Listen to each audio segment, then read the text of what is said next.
Appréciée pour sa chair sucrée et juteuse, la mangue est un fruit tropical prisé dans de nombreux pays, notamment en Afrique, en Asie et en Amérique latine. Si ses bienfaits nutritionnels sont indéniables, une consommation excessive ou une mauvaise hygiène autour de ce fruit peut engendrer certains risques pour la santé. Les mouches peuvent être responsables de maladies, principalement infectieuses. Nous pouvons citer le choléra, qui est bien connu. Nous avons la dysenterie liée au Shigella, qui sont un germe particulier. Nous avons également la salmonellose. Donc, ce sont les maladies infectieuses les plus courantes dont l'on peut souffrir durant la période de la saison des mangues. Le point commun de ces maladies, c'est qu'ils s'attaquent ou se manifestent au niveau du système digestif.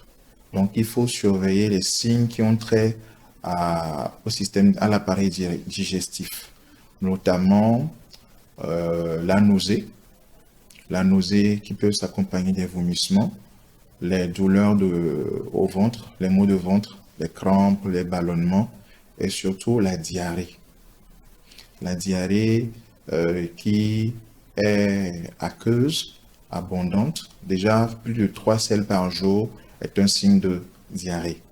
Et guetter la présence des sels, de sang dans les selles et surveiller la réhydratation, l'état d'hydratation de la personne. La mangue est riche en vitamines A, C et E, en antioxydants, en fibres et en minéraux. Elle favorise la digestion, renforce le système immunitaire, améliore la santé de la peau et des yeux et aide à prévenir certaines maladies chroniques.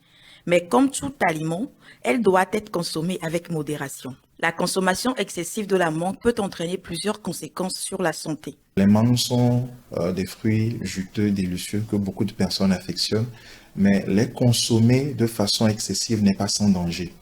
Donc, en termes de précautions à prendre pour éviter des désagréments, en premier lieu, c'est le lavage des mains. On ne se lave jamais assez trop les mains. Donc, avant de manger, après avoir mangé, après avoir accompli une tâche, quelque activité nous devons nous laver les mains. En dehors du lavage des mains, nous devons choisir de façon soigneuse nos mangues. Il faut prendre des mangues saines et des mangues mûres.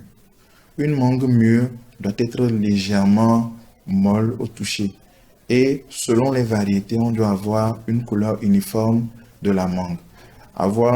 Par exemple, pour les mangues locales, lorsqu'elles sont mûres d'habitude, elles sont jaunes. Donc, avoir une mangue jaune et constater qu'elle est brunâtre par endroits, cela signifie déjà que la mangue n'est pas tout à fait fraîche. Donc, il y a déjà un petit problème. Il y a un début de pourrissement. Donc, pour des raisons sanitaires, il faut éviter de consommer des mangues qui commencent déjà à pourrir. Lorsqu'on a choisi nos mangues, il faut les laver soigneusement avec de l'eau courante potable. Le lavage de cette mangue va permettre d'éliminer n'importe quel résidu et ça va également permettre de diminuer, éventuellement s'il y en a, de diminuer la charge de produits chimiques au niveau de la peau de la mangue. Donc, autre élément de précaution, il faut éviter de manger la peau de la mangue. Il faudrait vraiment éviter de manger la peau de la mangue autant que possible. Donc, on peut éplucher pour ceux qui veulent bien. Surtout quand on consomme les mangues greffées, c'est beaucoup plus facile. Lorsque c'est les petites mangues locales, très souvent, on reste juste un tout petit peu et puis allez, on commence à déguster. Autant que possible, nous devons éviter de consommer la peau de la mangue. Comme je l'avais dit tantôt, elle nous expose à des réactions allergiques chez certaines personnes. Elle nous expose également à des contaminations chimiques. S'il y a des pesticides ou autres éléments qui ont été pulvérisés sur les mangues, comme certaines personnes ont l'habitude de le pratiquer. Troisième élément, éviter de surconsommer la mangue, c'est-à-dire en consommer en quantité raisonnable. L'OMS souvent recommande de consommer 5 portions de fruits et légumes par jour. En termes de portions, une seule mangue, une pomme, une banane, une orange représentent une portion. Donc, lorsqu'on choisit de consommer la mangue, pourquoi pas occasionnellement de 3 mangues, ça peut aller. Donc, aller au-delà, en une consommation, en un repas, en un instant, déjà, ça commence à être excessif. Toujours en termes de précautions pour éviter des désagréments en cas de consommation excessive, dans nos communautés, nous avons des personnes qui sont atteintes de diabète. Le diabète, c'est une maladie qui est liée à une élévation chronique, hein, constante du niveau de sucre dans le sang. Donc, la mangue étant un fruit sucré, trop en consommer présente des risques pour le sujet diabétique. Donc, il est conseillé d'en discuter avec son médecin traitant ou son soignant pour voir quelle quantité consommer afin de rester dans les objectifs de la thérapie nutritionnelle chez le diabétique. Les maladies liées à la consommation des mangues se manifestent de plusieurs manières. Les mangues sont des fruits très juteux, délicieux, que beaucoup affectionnent. Mais les consommer de façon non modérée expose à beaucoup de risques. L'un des premiers risques, c'est des troubles digestifs. Les mangues sont riches en vitamines, sont riches en sucre, en sels minéraux, mais également en fibres. Trop en prendre peut perturber le bon fonctionnement du système digestif. Donc, quand on consomme trop de mangue, on peut avoir des ballonnements, on peut avoir des crampes ou des maux de ventre, on peut avoir de la diarrhée. Et une des conséquences directes de la diarrhée, c'est la déshydratation. Donc, en dehors de ces manifestations liées au système digestif, nous pouvons avoir des réactions allergiques. Il y a certaines personnes qui sont allergiques à la mangue. Donc, il faudrait être prudent. Et au niveau toujours de la mangue, surtout de la peau, il peut y avoir des résidus chimiques pour ceux qui cultivent leurs fruits avec des pesticides et autres. Donc, consommer beaucoup de mangue expose également à un risque chimique, une contamination par les pesticides ou autres produits chimiques. Pour éviter les maladies liées aux mangues, plusieurs précautions doivent être prises. Les mouches étant des agents vectoriels de maladies infectieuses, auront des moyens, des précautions pour éviter cette contamination. Nous avons des mesures barrières, c'est-à-dire éviter le contact entre la mouche et l'aliment que nous voulons consommer. Donc, nous disposons de filets ou bien de protège plateau, protège repas que l'on peut utiliser pour couvrir notre mangue lorsqu'elle a déjà été épluchée ou bien coupée en dés. Lorsque c'est une mangue que nous sommes en train de consommer directement, évitons à ce que les mouches ne rentrent directement en contact avec la mangue en question, mais avec nos lèvres ou autres ustensiles de cuisine qu'on aura utilisés pour peut-être couper notre mangue ou préparer du jus pour ceux qui aiment bien consommer du jus de mangue.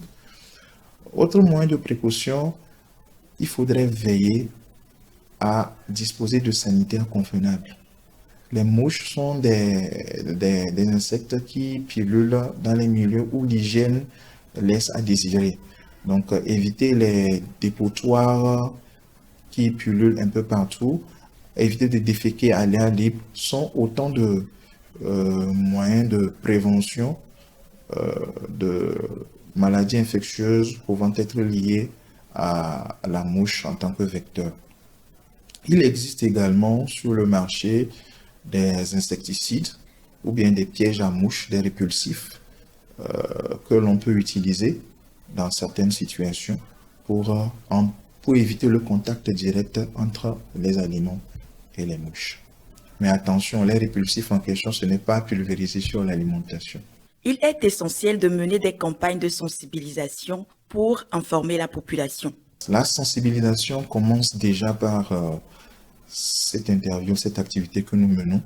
Donc, qui dit sensibilisation dit information et éducation afin de mettre en œuvre des moyens de prévention pour éviter une maladie. Donc, cela passe déjà par les masses médias que vous représentez, communiquer à travers des petits reportages, des spots publicitaires pour informer et éduquer la population. Également, au niveau communautaire, des discussions. Il serait utile, idéal d'entamer des discussions régulièrement avec les différents acteurs pour les sensibiliser sur les dangers. Également, au niveau communautaire, il serait intéressant de mettre en place des groupes de discussion qui permettent aux différents acteurs d'échanger et d'améliorer leurs connaissances en termes de maladies infectieuses, de risques de contamination par les mouches et de précautions à prendre durant la saison des mangues. Autre mesure de précaution, c'est de mettre en application les recommandations des autorités administratives et autorités sanitaires, notamment au niveau du lavage des mains. Disposer des dispositifs de lavage des mains au niveau des zones de forte concentration, les écoles, les marchés, les églises, parce que nous l'avons dit tantôt, on ne se lave jamais trop assez les mains. Donc voilà en quelque sorte quelques petits moyens que nous pouvons déjà commencer à appliquer à notre niveau dans nos communautés pour prévenir les maladies ou les risques liés à la consommation excessive de la mangue. À l'endroit de nos populations, c'est de les encourager à mettre en pratique, à mettre en application les recommandations administratives, les recommandations des autorités sanitaires, d'éviter autant que possible de consommer de façon excessive la mangue, et d'être aux aguets, à l'affût, au moindre symptôme, au moindre signe digestif, que ce soit des nausées, vomissements, des maux de ventre ou bien la diarrhée. Éviter l'automédication, de se présenter au centre de santé le plus proche de chez soi pour se faire prendre en charge le plus efficacement possible. La mangue est un fruit savoureux et bénéfique pour la santé, mais elle n'est pas sans risque. Une consommation responsable, accompagnée de gestes d'hygiène simples, permet d'en tirer tous les bienfaits sans s'exposer aux dangers. La vigilance et la sensibilisation restent les meilleurs outils pour prévenir les maladies liées à ce fruit tant apprécié.